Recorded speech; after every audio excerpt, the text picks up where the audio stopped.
I'm Joy Morris, inviting you to listen to true stories of the Wild West, hosted by C.R. King, a production of RK Enterprises. Hello everyone, C.R. King here. I have a new podcast out. It's going to be short, but it'll be to the point. We're going to talk about a town called Spanish Fort.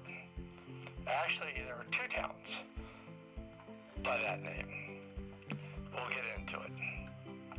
Spanish Fort was located north of Nocona, Nocona, Texas, on the Red River. In reality, again, as I mentioned, there were two Spanish towns with that name. The second one was on the other side of the Red River. Now, the first one had a moat, a water trench, if you will, entrenchment and wooden stockades, none of which stands today. The second fort carried the same name. That one was built in 1790 by the French at the location of a Taovaya Indian village, which was also brand new. It was named 100 years later by an Anglo pioneer who assumed that it was the Spanish fort. Well, the name stuck.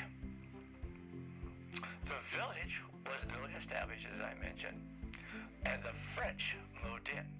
The tribes and the French became partners. They got along well, and they ran a very successful trading business. In the 1750s, the Spanish established a mission in a presidio, roughly 250 miles south of the French-Indian Partnership. In 1759, Spanish Fort was attacked by the Spanish. The partnership with the natives was strong. Not only did the French and the Tavoya fight off the Spanish, the Comanches and the Wichita tribes came in to join them. The weapons they were using were French-made muskets. The Spanish partnered with the Apaches. Apparently there was a problem between the Apaches and the Comanches, because when the word got out, the Apaches went down and with 2,000 warriors, and they headed south to the Spanish mission. They massacred most of the inhabitants and set on fire most of the buildings. This was in 1758. The Spaniards sought revenge, and they marched on the Spanish fort. They were shocked when they noticed the French flag at the river flying.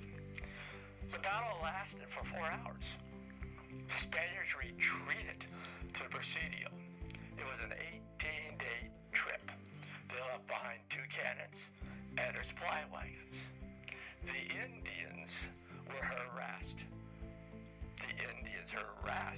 The Spaniards most of the way back.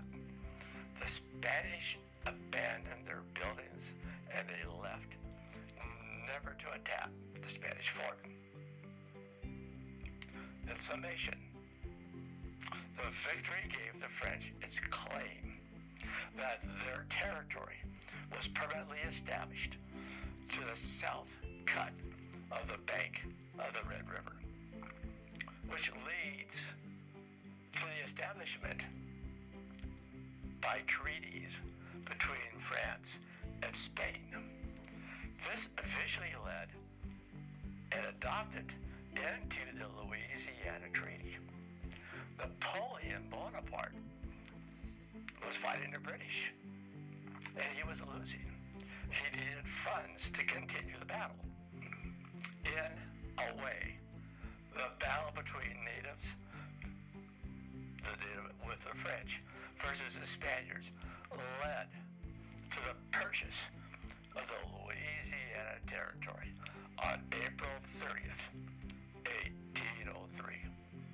Thomas Jefferson, our third president, signed the papers, we inherited one major expansion. Bottom line, a small 4-hour battle can have major consequences. It may take a while, may not, but the battle created the Louisiana Purchase. Okay, guys, thank you. We will have more. Right now, I'd like for you to look at these books that I have for sale, and I will be adding from time to time. Thank you so much for your time. See you next time. Take care. Be safe. Stay tuned for next week's tale.